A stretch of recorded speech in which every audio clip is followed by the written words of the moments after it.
बिस्मिल्लाहिर्रहमानिर्रहीम अस्सलामुअलैकुम dear students, welcome back to the grammar of science. Dear students, आज हम क्लास 10 फिजिक्स बुक के यूनिट 18 इलेक्ट्रॉनिक्स के शॉर्ट रिस्पांस क्वेश्चन और न्यूमेरिकल रिस्पांस क्वेश्चन अपने इस लेक्चर नंबर 2 में कवर करने जा रहे हैं।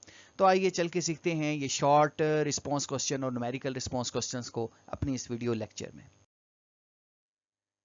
यहाँ हमारे पास शॉर्ट रिस्पांस क्वेश्चन में क्वेश्चन नंबर 1 ओपन है, जो कि है कि how do an type materials and forward biasing effect the semiconductor devices.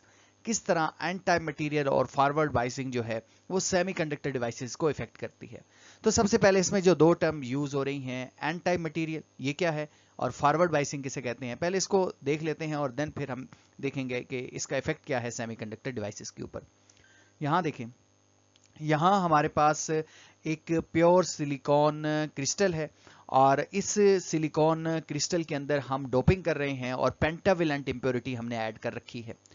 Pentavalent mean group 5 एक एलिमेंट में से कोई भी एलिमेंट अगर आप इसके अंदर डोप कर दें या ऐड कर दें आप इस सिलिकॉन के अंदर, तो ये हमारे पास एन टाइप सेमीकंडक्टर की फॉर्मेशन है। यहाँ हमने फास्फोरस एटम लिया है जो कि पेंटावेलेंट एटम है। दैट मीन कि इसके आउटर मोस्ट शेल में 5 इलेक्ट्रॉन है। तो इसके 4 इलेक्ट्रॉन तो सिलिकॉन नेबरिंग सिलिकॉन के साथ कोवेलेंटली बॉन्ड बना लेंगे, लेकिन इसका एक इलेक्ट्रॉन जो है वो फ्री हो जाएगा, जिसकी वजह से ये जो है वो चार्ज कैरियर के तौर पर काम करेगा, यानी ये मूव करेगा इस क्रिस्टल के अंदर। तो दूसरी चीज क्या है कि दूसरी चीज ये है कि हमने ये देखनी है कि फॉरवर्ड बाइसिंग किसे कहते हैं। तो फॉरवर्ड बाइसिंग किसे कहते हैं कि अगर आप पी टाइप को, एन टाइप एक सेमीकंडक्टर्स होते हैं, एक पी टाइप सेमीकंडक्टर्स होते हैं, हम अपने पिछले वीडियो लेक्चर के अंदर ये डिटेल में स्टडी कर आए हैं। अगर आप एन टाइप को नेगेटिव टर्मिनल और पी टाइप को बैटरी के पॉजिटिव टर्मिनल के साथ अटैच कर दें, तो ये जो बाइसिंग होती है इसको हम कहते हैं फॉरवर्ड बाइस। और इस फॉरवर्ड बाइस के रिजल्ट में हमारे पास डिप्लीशन रीजन जो है वो नैरो बनता है और सिलिकॉन के लिए 0.7 वोल्ट ये डिप्लीशन रीजन बनता है। यानी अगर आप इतना पोटेंशियल देंगे तभी इलेक्ट्रॉन आपके यहाँ से यहाँ मूव करके ट्रैवल करके जाएंगे, इस पोटेंशियल को वो ब्रेक कर देंगे। अब अगर हम जाएं इसके आंसर की तरफ, तो इसका आंसर क्या है कि N type material extra electron act as a majority charge carrier. N type material में एक एक्स्ट्रा इलेक्ट्रॉन होता है जो मेजॉरिटी चार्ज कैरियर का काम करता है। अब ये इफेक्ट क्या करेगा, विच इंक्रीज कंडक्टिविटी। ये इसका इफेक्ट है सेमीकंडक्टर डिवाइसेस के ऊपर कि ये कंडक्टिविटी को इंक्रीज कर देता है। When a device is forward biased, the applied voltage reduce the depletion region। अब फॉरवर्ड बाइस का क्या रोल है, क्या इफेक्ट है सेमीकंडक्टर, तो ये क्या करते हैं, ये रिड्यूस कर देते हैं, कम कर देते हैं डिप्लीशन रीजन को and allow these electron to easily cross the junction.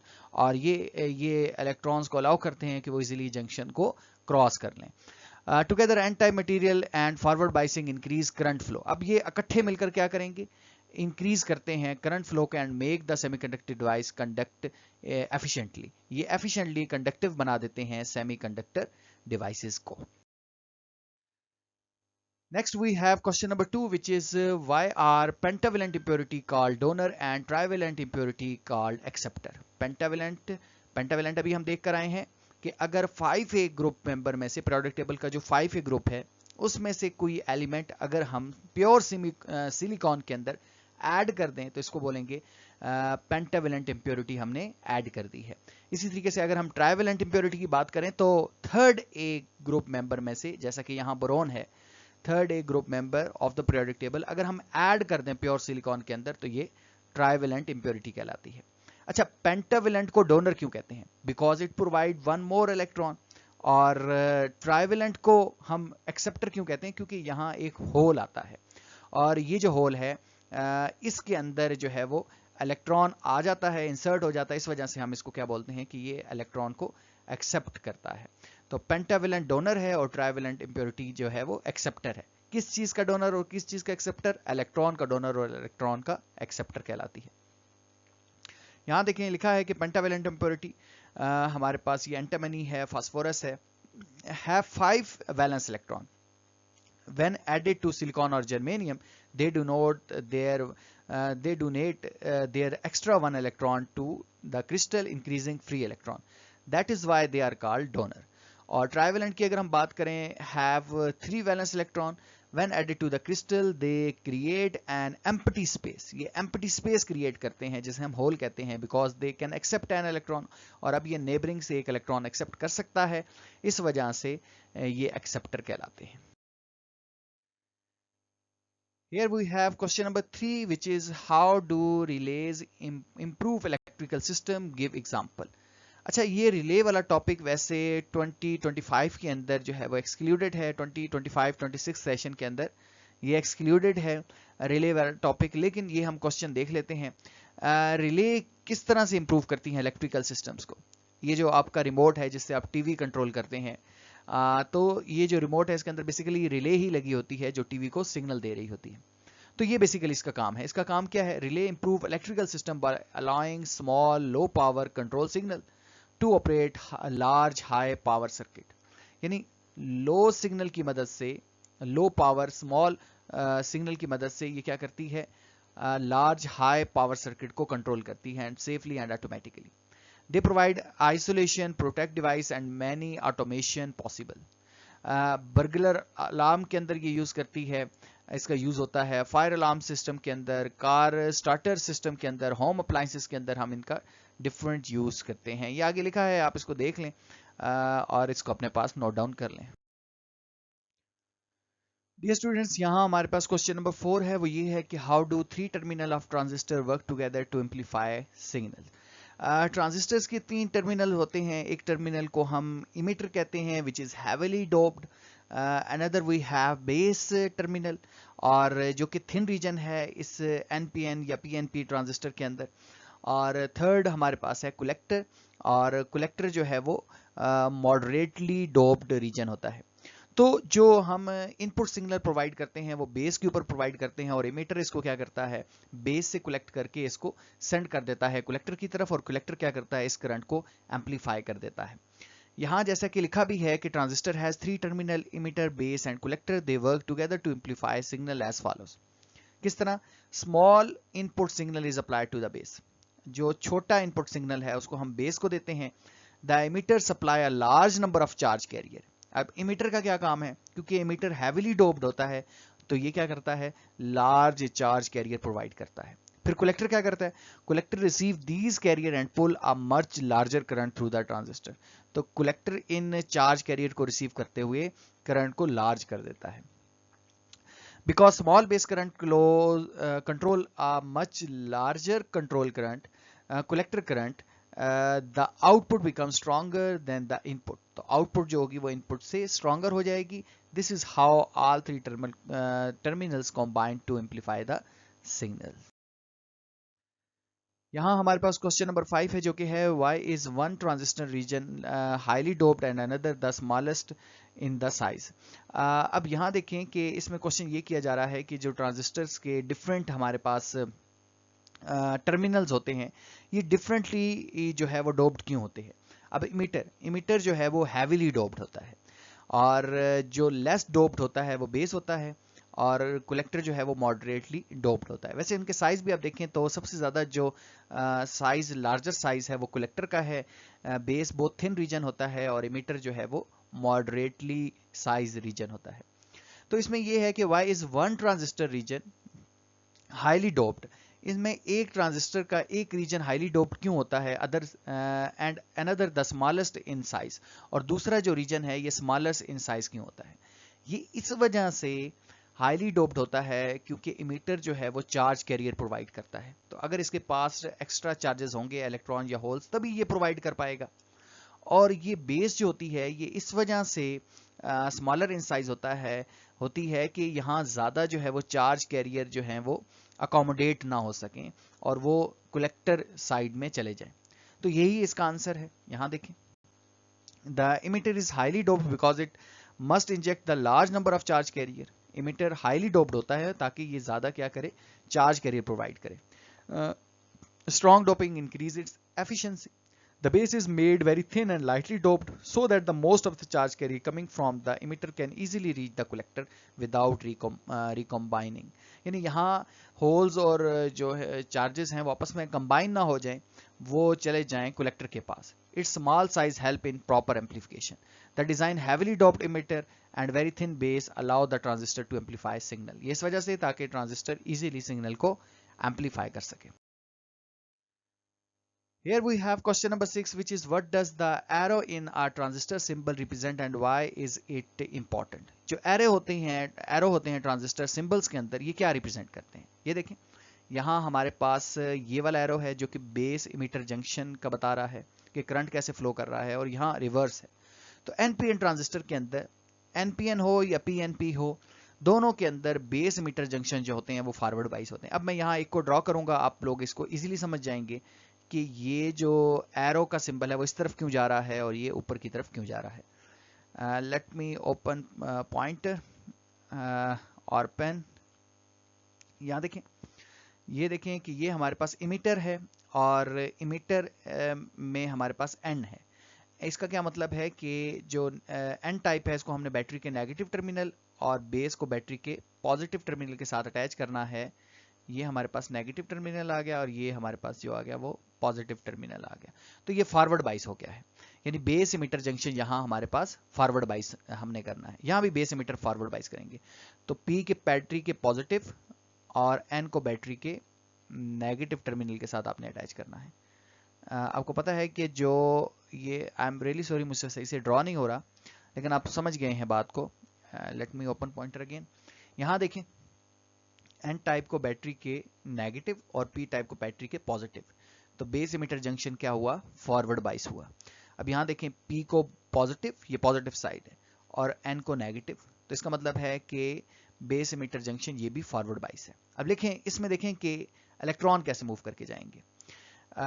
Electron तो एन से पी में जाएंगे ना, ये ऐसे, ये इस तरह इलेक्ट्रॉन जाएंगे. लेकिन कन्वेंशनल करंट की डायरेक्शन क्या होगी? बेस से इमीटर की तरफ होगी. ये जो हमारे पास एरो है ये कन्वेंशनल करंट की डायरेक्शन का बता रहा है कि बेस से ऐसे, यानी हम जो कन्वेंशनल करंट होता है ये पॉजिटिव से नेगेटिव की तरफ फ्लो करवाते हैं एंटी क्लॉकवाइज. ये देखें, ये करंट की डायरेक्शन होगी इस तरह. और यहां देखें, करंट की डायरेक्शन क्या होगी? पॉजिटिव से नेगेटिव की तरफ. ये इलेक्ट्रॉन आपको पता है कि यहां से ऐसे फ्लो करके जाएंगे, लेकिन करंट की डायरेक्शन क्या होगी? इमीटर टू बेस होगी. तो यहां हमने इमीटर से बेस की तरफ ये एरो लगा देना है.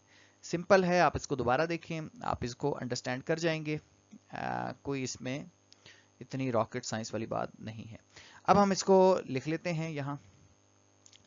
इन NPN transistor, let me open pointer again. यहाँ देखें, in NPN transistor the arrow point outward. NPN के अंदर एरो जो है वो आउटवर्ड करता है. Current flow from emitter to base. और इसमें क्या करता है? In PNP the arrow point inward, current flow from base to emitter. इन दोनों में यही फर्क है, वो भी आप लोगों ने देखा भी सही. It helps to identify the type of transistor. ये ट्रांजिस्टर की टाइप बताता है कि NPN है या PNP है. अगर आप सिंबल देख लेंगे तो वहीं से आपको आइडिया हो जाएगा. नेक्स्ट हमारे पास क्या है? It show the correct direction of biasing for biasing in circuit or ensure proper connection so the transistor works as an amplifier or switch. Here we have question number 7, which is explain the normal biasing of NPN transistor. What happen if it is reversed? देखें, NPN की normal biasing कैसे होती है. NPN transistor जो है, ये वाला NPN transistor, इसकी नॉर्मल बाइसिंग इस तरह से होती है कि बेस इमीटर जंक्शन फॉरवर्ड बाइस होता है और कलेक्टर बेस जंक्शन जो है वो रिवर्स बाइस होता है. तो वो क्वेश्चन ये कर रहा है कि अगर आप एनपीएन ट्रांजिस्टर के अंदर बाइसिंग रिवर्स कर दें, यानी बेस मीटर जंक्शन को रिवर्स बाइस कर दें और बेस कलेक्टर जंक्शन को फॉरवर्ड बाइस कर दें, तो फिर इसका क्या इफेक्ट पड़ेगा? अब देखें, ये फॉरवर्ड बाइस होता है आमतौर पर, बेस मीटर फॉरवर्ड बाइस होता है, बेस कलेक्टर रिवर्स बाइस होता है. तभी हम इसको यूज करते हैं एम्पलीफिकेशन के लिए या फिर डिफरेंट पर्पसेस के लिए, क्योंकि स्मॉल बेस करंट जो है वो हमें कलेक्टर रीजन पर लार्ज करके मिल रहा होता है. लेकिन अगर हम इसका रिवर्स कर देंगे तो ये जो करंट है वो हमें इतना एम्पलीफाई होकर यहां नहीं मिलेगा. जस्ट इसका यही आंसर है. देखें, normal forward active biasing for NPN, base emitter junction जो है वो फॉरवर्ड बाइस है और कलेक्टर बेस जंक्शन जो है वो रिवर्स बाइस है. This allow electron to flow from emitter to collector while a small base current control a much larger collector current. Transistor amplify signal in this mode. अगर reverse biasing होगी तो emitter based junction reverse bias हो जाएगा और फिर क्या होगा, collector based junction forward बाइस हो जाएगा। Very few charge carrier flow because emitter is not supplying electron effectively. The transistor conduct poorly and cannot amplify signal properly. This is called reverse or inverse operation, which is generally avoided. यहाँ हमारे पास question number 8 है जो कि है कि how does biasing forward और reverse bias change the depletion region in the diode. ये देखें, ये हमारे पास एक डायोड है यानी पीएन जंक्शन है, ये फॉरवर्ड बाइस है। और फॉरवर्ड बाइस हमें इसे क्यों कह रहे हैं, क्योंकि एन टाइप को बैटरी के नेगेटिव और पी टाइप को बैटरी के पॉजिटिव टर्मिनल के साथ अटैच किया है, इसको हम कहते हैं फॉरवर्ड बाइस। यहाँ देखें, एन टाइप को बैटरी के पॉजिटिव और पी टाइप को बैटरी के नेगेटिव टर्मिनल के साथ अटैच किया है, तो ये क्या है, रिवर्स बाइस है। तो फॉरवर्ड बाइस में क्या होता है कि ये क्या करेगा, ये इलेक्ट्रॉन को इस तरफ धकेलेगा, यानी यहां से इलेक्ट्रॉन ऐसे पुश करेगा और ये क्या करेगा, यहां से पॉजिटिव चार्जेस को पुश करेगा, जिसकी वजह से डिप्लीशन रीजन जो है वो नैरो हो जाएगा। अब यहाँ ये पॉजिटिव हो गया तो ये इन चार्ज कैरियर को अपनी तरफ खींचेगा और यहाँ से इन चार्ज कैरियर को ये अपनी तरफ अट्रैक्ट करेगा नेगेटिव टर्मिनल, जिसकी वजह से डिप्लीशन रीजन जो है वो वाइडर हो जाएगा। यहाँ देखें, forward bias when a positive terminal of the battery is connected P side and negative to the N side, the diode is forward bias and the depletion region narrow because the applied voltage pushes charge carrier toward the junction, ये junction की तरफ push करते हैं। This allow current to flow easily through the diode। और reverse bias में क्या होगा, when the positive terminal is connected to N side and negative to the P side, diode is reverse bias, the depletion region winds and charge carrier are pulled away from the junction। This prevent current flow except tiny leakage current। तो tiny leakage current के अलावा यहाँ current flow नहीं होगा। Summary क्या है, forward बाइस depletion region shrink होता है, करंट फ्लो होता है, रिवर्स बाइस में डिप्लीशन रीजन वाइडर हो जाता है और करंट ब्लॉक हो जाता है। डियर स्टूडेंट्स, यहाँ हमारे पास क्वेश्चन नंबर 9 है जो कि है कि why does N N type और P type material have zero net charge. N type और पी टाइप मटेरियल के ऊपर जीरो नेट चार्ज क्यों होता है, इवन दो एन टाइप और P type material have extra electron और होल्स, इनके पास एक्स्ट्रा इलेक्ट्रॉन और होल्स होते हैं। एन टाइप एक्स्ट्रा इलेक्ट्रॉन और नेगेटिव इलेक्ट्रॉन, आपको पता है कि इसको नेगेटिवली चार्ज कहते हैं और जो होल्स हैं इनको पॉजिटिवली चार्ज कंसीडर किया जाता है। N type extra electron are negative but the crystal also has positive charge donor ion left behind after donating electron. लेकिन जो क्रिस्टल होता है जिसके अंदर से ये इलेक्ट्रॉन निकलता है तो वहां क्या हो जाता है, वो पॉजिटिव हो जाता है। इसी तरीके से holes are positive, holes positive consider किए जाते हैं but the crystal has negatively charge acceptor ion. लेकिन जो क्रिस्टल है वो negatively charge acceptor ion after accepting the electron, जब वो इलेक्ट्रॉन एक्सेप्ट करता है तो वो क्रिस्टल क्या हो जाता है, नेगेटिवली चार्ज हो जाता है। तो इस वजह से these positive and negative charges balance each other, तो ये पॉजिटिव हो गया, ये नेगेटिव हो गया, जिसकी वजह से ये क्या हो गए, एक दूसरे को इन्होंने बैलेंस कर दिया। So the material as a whole has zero net charge even though it has mobile charge carrier for कंडक्शंस।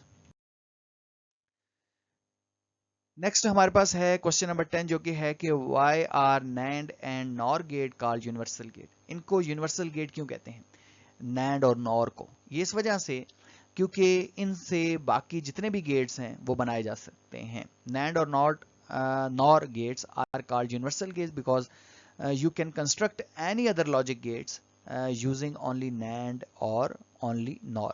यानी सिर्फ NOR या सिर्फ NAND से आप बाकी जितने भी फंडामेंटल गेट्स हैं इनको आप क्रिएट कर सकते हैं। यहाँ हमारे पास क्वेश्चन नंबर 11 है जो कि है कि for a NOR gate how do you determine the output for different inputs. यानी डिफरेंट इनपुट्स के लिए आप आउटपुट कैसे डिटरमिन करेंगे किसी भी नॉर गेट के लिए। नॉर गेट क्या है, नॉर गेट बेसिकली और गेट का इन्वर्स है और हम यूज करते हैं एडिशन के लिए, और एडिशन का अगर आप इन्वर्स कर लेंगे तो फिर क्या बनेगा, नॉर बनेगा। तो नॉर देखें आउटपुट हाई कब दे रहा है, ये तब ही आउटपुट हाई दे रहा है यानी 1 दे रहा है जब आपकी दोनों इनपुट या जितनी भी इनपुट्स हैं वो अगर 0 होंगी तभी ये आउटपुट जो है वो हाई दे रहा है। तो यहाँ लिखा है कि NOR gate give an output of 1 which is high only when all inputs are 0, यानी तमाम इनपुट 0 होंगी तभी ये हाई इनपुट देगा। ये नॉर गेट इस तरह से काम करेगा। अगर कोई एक भी इनपुट इसकी जो है वो लो चली गई है, सॉरी हाई चली गई है, एक भी इनपुट, तो फिर ये आउटपुट क्या दे देगा, लो दे देगा। तो ये हमारे पास था नॉर गेट। नेक्स्ट हमारे पास क्वेश्चन नंबर 12 है, जो कि है कि what makes digital system better than analog system. Digital system analog system से किस कदर बेहतर है। तो इसमें डिफरेंट पॉइंट्स हैं। एक पॉइंट है नॉइज इम्यूनिटी का, कि डिजिटल सिग्नल्स जो होते हैं are less affected by noise and distortion. यानी नॉइज से ये इफेक्ट नहीं होते डिजिटल सिग्नल। एक्यूरेसी और इनकी प्रिसीजन बहुत ज़्यादा हाई होती है, इजी स्टोरेज और प्रोसेसिंग होती है, रिलायबिलिटी होती है इनमें, फ्लेक्सिबिलिटी होती है, यानी आप इनको चेंज कर सकते हैं। और analog system are continuous and more prone to noise, make them less precise and harder to process.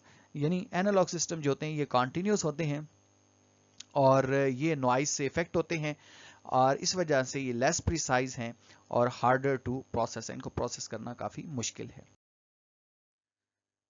Dear students, अब हमारे पास हैं न्यूमेरिकल रिस्पांस क्वेश्चन, और इनमें जो पहला क्वेश्चन है वो ये है कि in a junction transistor emitter current is 5.82 milli ampere and base current is 120 micro ampere, calculate the collector current. अब डाटा क्या है हमारे पास, डाटा है इमिटर करंट जो कि है 5.82 मिली एम्पियर, और मिली का मतलब है 10⁻³ इसका हमने ये जो प्रीफिक्स है इसको 10⁻³ से रिप्लेस कर दिया है। और यहाँ देखिए माइक्रो है, तो माइक्रो को हमने रिप्लेस किया है विद 10⁻⁶ से, सॉरी इसको -3 से किया है और इसको -6 से। तो ये बेस करंट है।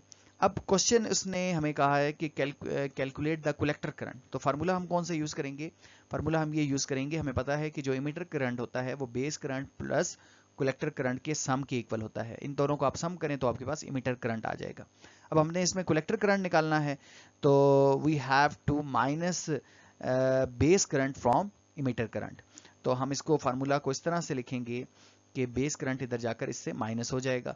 अब हम इसको सॉल्व करते हैं। यहाँ देखें कलेक्टर करंट इक्वल होगा इमिटर माइनस बेस, इमिटर लिख दिया, आगे हमने बेस लिख दिया। इमिटर में से जब बेस माइनस करें आप लोग, इसको 10⁻³ है, दैट मीन इसको 1000 से डिवाइड कर दें, और इसको 10⁻6 है, इसको आप 1 लाख से डिवाइड कर दें, और जब इन दोनों को आप डिवाइड कर देंगे तो आपके पास आएगा 0.0057 इन दोनों को माइनस करने के बाद, और which is equal to 5.7 milli ampere. Next we have question number 2, which is for a 600 microampere base current and 30 milliampere collector current, how much is the current gain beta, beta कितना होगा। तो given क्या है, हमारे पास base current है जो कि 600 micro ampere है और कलेक्टर करंट 30 मिली एम्पियर है। तो फार्मूला हम जो यूज करने जा रहे हैं वो बीटा गेन का है। कलेक्टर और बेस करंट की जो रेशियो होती है इसको हम क्या बोलते हैं, बीटा गेन बोलते हैं, या करंट गेन भी इसको आप कहते हैं। अच्छा, अब ये ऊपर हमने लिखना है कलेक्टर और नीचे लिखना है बेस का करंट जो कि हमें गिवन है। इन दोनों को जब हम लिखेंगे और फर्दर सिंप्लीफाई करेंगे, यहाँ देखें 10⁻³ है, ये ऊपर जाकर +3 हो जाएगा, यहाँ 600 है, यहाँ 30 है, 30 को आप कैंसिल आउट करें तो यहाँ 20 आ जाएगा। और इसी तरीके से जब ये हमारे पास क्या आ जाएगा, ये एम्पेयर एम्पेयर से कैंसिल आउट हो जाएगा, ऊपर भी एम्पेयर है नीचे भी एम्पेयर है। अब 10⁻³ से आप इसको डिवाइड कर लें तो यू विल हैव 50। अब ये नंबर है, beta gain is the number, और इसकी कोई यूनिट वगैरह नहीं है। नेक्स्ट हमारे पास लास्ट क्वेश्चन है जो कि है कि calculate the value of beta gain if an emitter current is change by 4 milli ampere and collector current is change by 3.5 milli ampere. अब डाटा क्या है, इमिटर करंट है हमारे पास जो कि 4 मिली एम्पियर तक चेंज हो रहा है, कलेक्टर करंट इतना चेंज हो रहा है। तो बीटा गेन हम तब फाइंड आउट करेंगे अगर हमारे पास बेस करंट होगा, तब ही हम बीटा गेन फाइंड कर सकते हैं, क्योंकि ये कलेक्टर और बेस करंट के दरमियान रेशियो को हम बीटा गेन कहते हैं। तो बेस करंट निकालने के लिए हमने वही फार्मूला लिखा कि change in emitter current is equal to change in base current plus change in collector current. तो अगर हमने यहाँ से बेस करंट निकालना है तो हम क्या करेंगे, कलेक्टर करंट को इस तरफ लेकर जाकर माइनस कर देंगे। तो इमिटर करंट में से कलेक्टर करंट माइनस करें तो आपके पास आ जाएगा बेस करंट। अब कलेक्टर और बेस की अगर आप रेशियो ले लें तो आपके पास आ जाता है बीटा गेन विच इज 7। तो यहाँ बीटा गेन 7 आया है, प्रीवियस जो क्वेश्चन था वहाँ बीटा गेन 50 था। तो किधर बीटा गेन ज़्यादा आया है, यहाँ वहाँ बीटा गेन ज़्यादा आया, दैट मीन वहाँ जो है वो ज़्यादा एम्पलीफिकेशन हुई है। तो डियर स्टूडेंट्स, ये हमारे पास थे न्यूमेरिकल रिस्पांस क्वेश्चन और शॉर्ट रिस्पांस क्वेश्चन। अगर किसी क्वेश्चन की आप लोगों को समझ नहीं आई तो कमेंट सेक्शन में लाजमी पूछिए। मिलेंगे न्यू वीडियो लेक्चर के साथ। अपना बहुत ख्याल रखिएगा, तब तक के लिए अल्लाह हाफिज़।